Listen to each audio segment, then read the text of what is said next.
সে থানায় দিয়ে গেছে, দিয়ে যাওয়ার পরেও তারা কোনো অ্যারেস্ট করে না, বরঞ্চ তারা নিচে নামায় ছেড়ে দিয়ে গেছে। রহিম 6 মে 2026 সকালে আনুমানিক 6:30 ঘটিকা 6:25 এই যে সানি, ওর নাম হলে সানি, ওলে শ্রমিক দল নাম ভাঙায়া, ঠিক আছে, শ্রমিক দলের নাম ভাঙায় ও চাঁদাবাজি করে। এই তোর নাম কি? নুরুজ্জামান।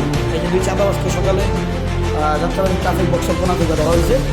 এখন কর্তব্য করা ওদেরকে থানায় জব্দ করা হয়েছে, থানায় জব্দ দিচ্ছে, ঠিক আছে।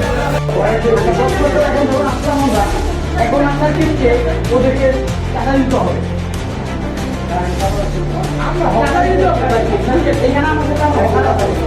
আমি যদি ফল্ট আমি যদি ফল্ট হই আমার অকাল হবে। হ্যাঁ, ওদেরকে এককালীন একটা চাঁদা দিয়ে একটা শুরু করতে হবে, একটা দিতে হবে। কেন ভাই কিছু হবে না। সকালবেলা থানি আমার কাছে গেছে, সে বলছে আপনি আমাদের সাথে আলোচনা না করে কেন মাল বিক্রি করতেছে। আমি বলছি কি আলোচনা? তো আপনি আমাদের সাথে কোনো আলোচনা করবেন না। আমি কি না, কোনো কিসের আলোচনা? আমি কি না, কোনো আলোচনা নেই। পরে এক পর্যায়ে বলছে যে আমাদেরকে টাকা দিতে হবে। কত টাকা?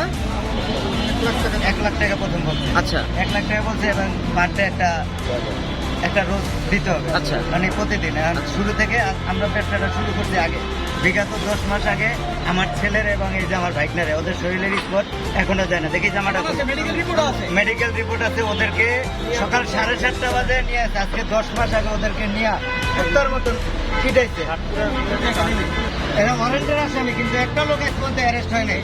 10 মাস আগের মামলা ছিল ওদের 10 মাস আগে 1 লক্ষ টাকা নিচ্ছে। দেখেন ওর কাছে S20 মোবাইল ছিল, একটা মোবাইল ছিল, মোবাইলটাও নিয়ে গেছে। আজকে যে বিকাশে আমার কাছ থেকে। আচ্ছা, আপনার এখন চাওয়া কি? একটু থানাতে আমি শাস্তি চাই এবং বিচার চাই। তাদেরকে এদেরকে হাতে করে নিয়ে আসছি, নিয়ে এসে থানায় দিয়ে গেছি। দিয়ে যাওয়ার পরেও তারা কোনো অ্যারেস্ট করে না, বরঞ্চ তারা নিচে নামায় ছেড়ে দিয়ে গেছে।